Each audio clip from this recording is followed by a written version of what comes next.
señora ministra decana, doña Margarita Luna Ramos, señora ministra y ministros de la Suprema Corte de Justicia de la Nación, magistradas y magistrados del Tribunal Electoral, consejeras y consejeros de la Judicatura, señoras y señores, por el devenir de mi vida, lo inculcado por la Facultad de Derecho de la UNAM fue un pilar fundamental para mi formación como abogado.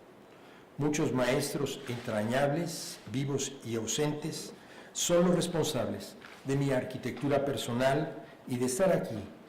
Y esta es una oportunidad también de rendirles un homenaje por lo que soy. Quiero en esta ocasión recordar las palabras de Luis Garrido al referirse a la Constitución. El pueblo advierte en su Carta Magna el compendio de todos sus esfuerzos, la obra colectiva de varias generaciones, el arca de sus libertades, el símbolo de su independencia económica y política, persuadido de que su firme marcha hacia el futuro dependerá en buena parte de que se cumplan sus preceptos para vencer los obstáculos y flaquezas de nuestro medio social. Reitero mi reconocimiento a esos principios constitucionales y a remarcar que no hay otra posición ética posible que la de ser feminista y asumirse con tal en el ejercicio de cualquier rol que uno juegue en nuestra sociedad. La igualdad en nuestra patria no debe de plantearse en términos bélicos de género, pues la participación de la mujer requiere una visión completa de igualdad. La Suprema Corte de Justicia debe de consolidar la perspectiva de género en la interpretación y aplicación de los derechos humanos, en las políticas y programas de mecanismos nacionales e internacionales en materia de asilo, migración y protección a las mujeres marginadas. Aún hay mucho sufrimiento en las mujeres y en las niñas de México. Es evidente que la problemática ambiental se plantea también como una crisis de la civilización y de la racionalidad, de la modernidad y de la economía en nuestro mundo globalizado. El daño al medio ambiente es la pérdida del sentido de la existencia que genera el pensamiento racional, pues reconozco que nos enfrentamos a la muerte entrópica del planeta si no actuamos con la celeridad que nos exigen las nuevas generaciones. La crisis ambiental es la crisis del efecto del conocimiento sobre el mundo. Pensar en la justicia en el siglo XXI implica pensar en las nuevas crisis económicas y políticas que nos acechan. Un estado social que retrocede, en el que el desempleo crece, los ancianos quedan desatendidos, los jóvenes no encuentran su lugar, la pobreza se extiende y la vida pública se degrada, nos obliga a repensar en las promesas constitucionales que necesitan ya materializarse.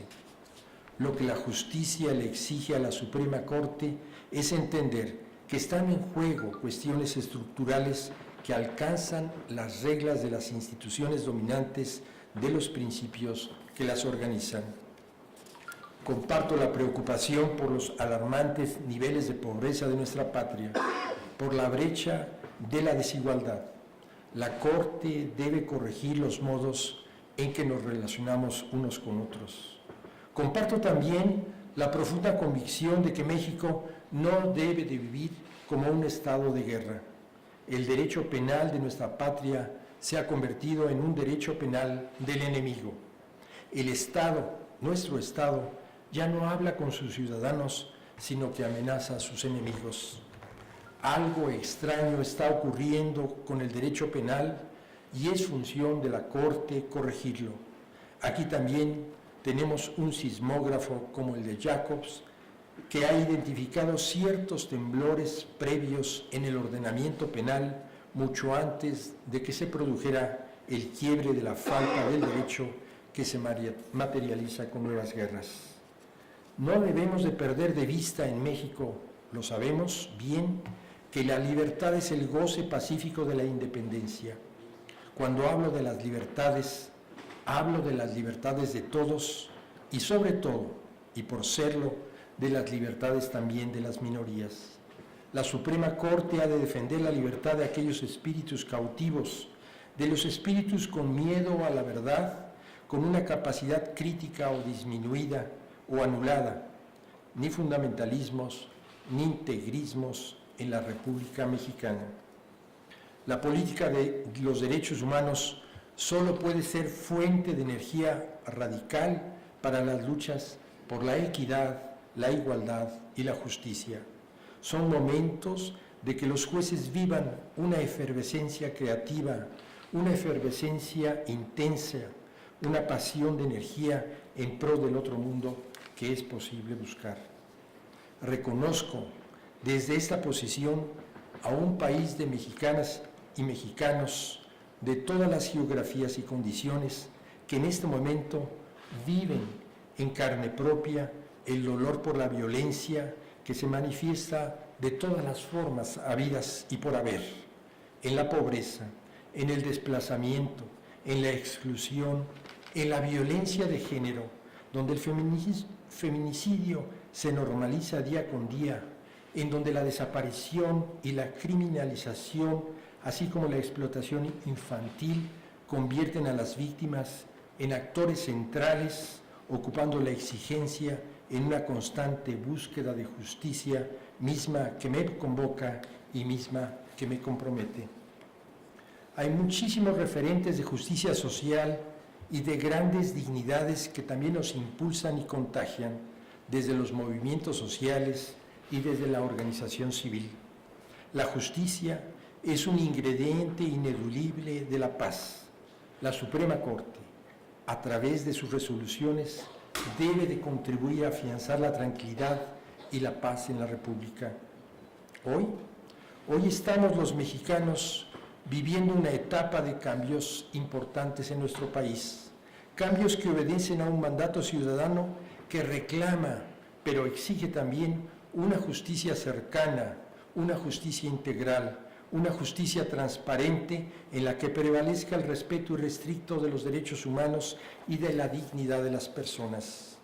Estamos, además, en un momento político que exige mesura, que exige diálogo, que exige prudencia para lograr los cambios deseados, en el que quienes somos servidores públicos en cualquier ámbito estamos obligados a hacer un análisis introspectivo con mayor profundidad posible para entender qué es lo que se está haciendo bien para mejorarlo, pero también qué hemos hecho mal o hacemos mal para poder modificar nuestra actitud y dar una respuesta pronta y satisfactoria a todos los ciudadanos. Está muy presente siempre en mi mente que quienes tenemos funciones jurisdiccionales estamos obligados al servicio de la gente, que la tarea de buscar la justicia dentro de nuestro marco constitucional es una labor, ante todo, de principios y de valores, que nos demanda el máximo esfuerzo posible para conseguir ese objetivo. Los integrantes de la Suprema Corte, en cada momento de su historia, han tenido una responsabilidad que cumplir, un compromiso que respetar. Mi objetivo es afrontar esa responsabilidad y ese compromiso con todo mi esfuerzo y con toda mi capacidad, siguiendo el ejemplo de grandes juristas que nos han precedido.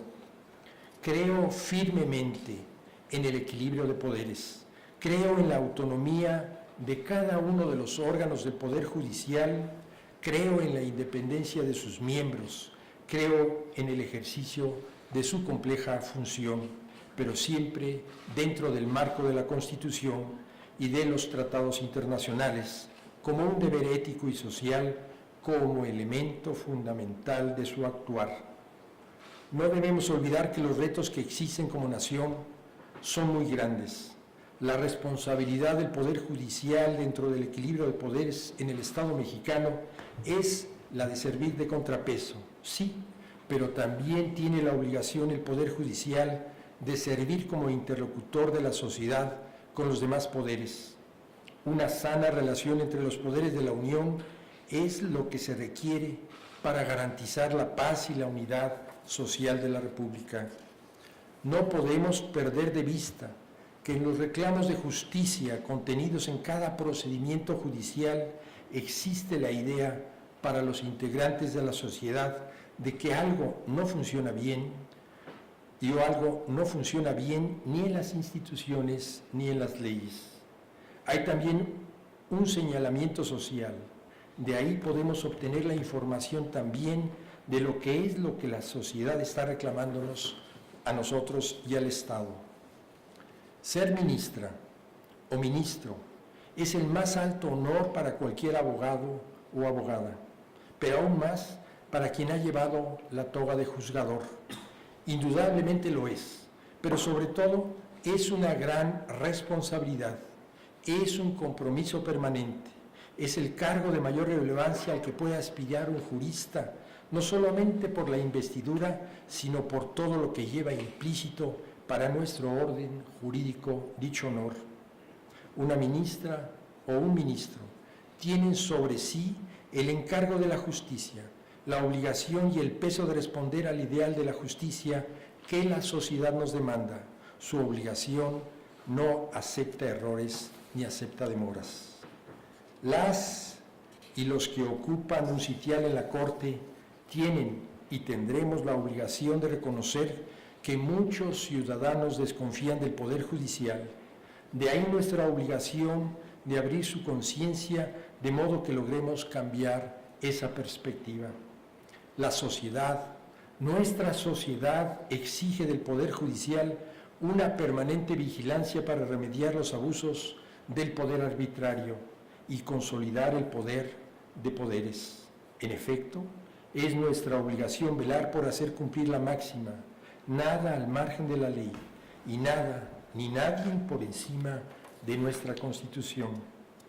Tendremos nosotros la ineludible obligación moral de poner en el centro de la atención a las personas, a todos aquellos que recurren al más alto tribunal del país para exponernos las controversias que se suscitan entre ellos y también con las propias autoridades que conforman el Estado.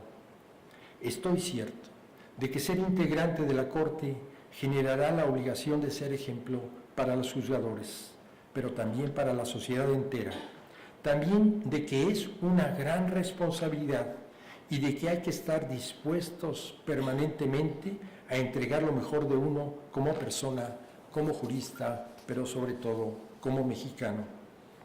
Ante ustedes y ante todos los mexicanos manifiesto que pueden tener la confianza de que, por mi parte, mi labor tendrá todo el empeño, todo el ahínco, toda la capacidad y toda la entrega por cumplir esta labor tan relevante para la patria, sin más interés que la justicia y la defensa de nuestra Constitución política.